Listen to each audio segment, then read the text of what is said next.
السلام علیکم ورحمۃ اللہ وبرکاتہ۔ بسم اللہ والصلاۃ والسلام علی رسول اللہ۔ اللہ تبارک و تعالیٰ نے سورۃ البقرہ میں ایک جگہ کہا وَقُولُوا لِلنَّاسِ حُسْنًا، لوگوں سے اچھی بات کہو۔ اس تعلق سے علامہ ابن کثیر رحمہ اللہ کہتے ہیں کہ لوگوں سے اچھی بات کہنے کا مطلب یہ ہے کہ لہجہ بھی اچھا ہو، نرمی کے ساتھ بات کرو، اور تم جب بات کرو تو لوگوں کو فائدہ ہو۔ یہ بات ابن کثیر نے سعدی وغیرہ نے لکھی ہے۔ آج کل ہم دیکھتے ہیں کہ کلاس میں ٹیچر اور اسی طریقے سے چھوٹے بچوں کے ساتھ یہ اساتذہ اور معلمین اور معلمات کے بات کرنے کا جو طریقہ ہے وہ بڑا اچھا نہیں ہے۔ آرے جارے کی زبان، آ تو کی زبان جب بولتے ہیں تو میں سمجھتا ہوں یہ اچھی نہیں ہے۔ ایسے ہوتا ہے گھر میں بھائی بہن چھوٹے سے آ جا تو بول لیتے ہیں، اس میں محبت رہتی ہے، مگر شاگرد کے ساتھ استاد کے بات کرنے کا انداز اچھا ہونا چاہیے۔ اگر آپ اسے آ جا کہیں گے، تو کہیں گے، آرے جارے کہیں گے تو ہوتا کیا ہے، استاد کی زبان سے جو لفظ نکلتا ہے طالب علم اس کو دیکھ کر یہ سمجھ جاتا ہے کہ میرے استاد کے دل میری عزت کتنی ہے۔ حالانکہ ہم بھی اپنے والد صاحب سے بات کرتے تھے، اگر ہم تم بولتے تو والد صاحب ڈانٹتے تھے، بولتے آپ بولو، اور میرا بھی یہی الحمدللہ طلباء کے ساتھ رویہ رہتا ہے۔ ہم کبھی طلباء کو تم نہیں بولتے اور تو بھی نہیں بولو، آپ ہی بولتے ہیں، چاہے وہ کتنی بے تکلفی کیوں نہ ہو جائے۔ لہذا گھروں میں بے تکلفی رہتی ہے، تو سب بول سکتے ہیں، لیکن میں سمجھتا ہوں بچے کتنے چھوٹے ہیں بڑے کیوں نہ ہوں، عزت نفس کا خیال کرنا چاہیے۔ آپ دیکھو نبی کریم صلی اللہ علیہ وسلم بچوں سے کیسے بات کرتے تھے، کہتے تھے یا عمیر ما فعل نغیر، اے عمیر تمہاری چڑیا کہاں چلے گئی۔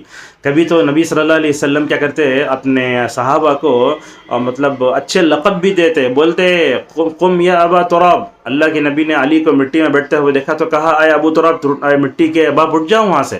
لہذا ہم یہ بتانا چاہتے ہیں خصوصاً اساتذہ معلم معلمات کو، اور خصوصاً یہ مکتب میں یا ایل کے جی یو کے جی میں جو ہی بچے پڑھتے ہیں ان کی عزت نفس کا خیال کرنا چاہیے۔ اگر آپ عزت سے بات کریں گے تو ہوگا کیا، استاد کے صحیح مقام و مرتبے کا جو ہے وہ طلبہ اس سے واقف ہوں گے، اور جب اساتذہ ان اچھے الفاظ سے طلبہ سے خطاب کریں گے نا، اس کا فائدہ یہ ہوگا کہ بچے ماشاءاللہ ماں باپ کی اور اپنے اساتذہ معلم معلومات کی بات سنیں گے۔ کیوں؟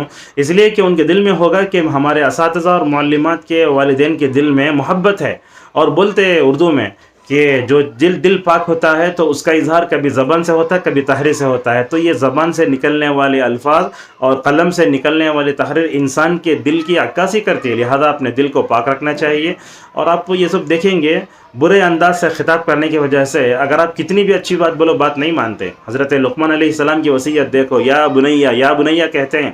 تو اس طریقے سے ہماری گفتگو میں شائستگی ہونا چاہیے اور زبان اچھی ہونا چاہیے۔ یہ پلیٹ فارم کی زبان، چلر زبان، سطحی زبان استعمال کرنے سے میں سمجھتا ہوں اس کے نقصان بہت ہیں۔ خود علماء کے لیے بڑا مسئلہ ہو جاتا ہے، خطبوں میں چلر الفاظ آ جاتے ہیں یا خطبے میں آ جاتے ہیں۔ نہیں، زبان شائستہ ہونا چاہیے۔ آدمی کتنا بھی غصے میں ہو جائے، کچھ بھی ہو جائے، زبان کی شائستگی کبھی نہ چھوڑے۔ بہرحال خلاصہ یہ ہوا کہ اساتذہ، معلمین و معلمات اور والدین اپنے بچوں سے بات کریں تو زبان میں شائستگی ہو، ان کے عزت نفس کا خیال کرتے ہوئے بات کریں۔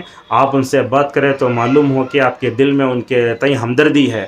اللہ تبارک و تعالیٰ یہ جو آیت ہے وَقُولُوا لِلنَّاسِ حُسْنًا، لوگوں سے اچھی بات کہو، زندگی کے ہر موڑ پر ہمیں اچھے انداز سے سامنے کی والے کی عزت نفس کا خیال کر کے بات توفیق عطا فرمائے۔ وَمَا عَلَيْنَا إِلَّا الْبَلَاغُ۔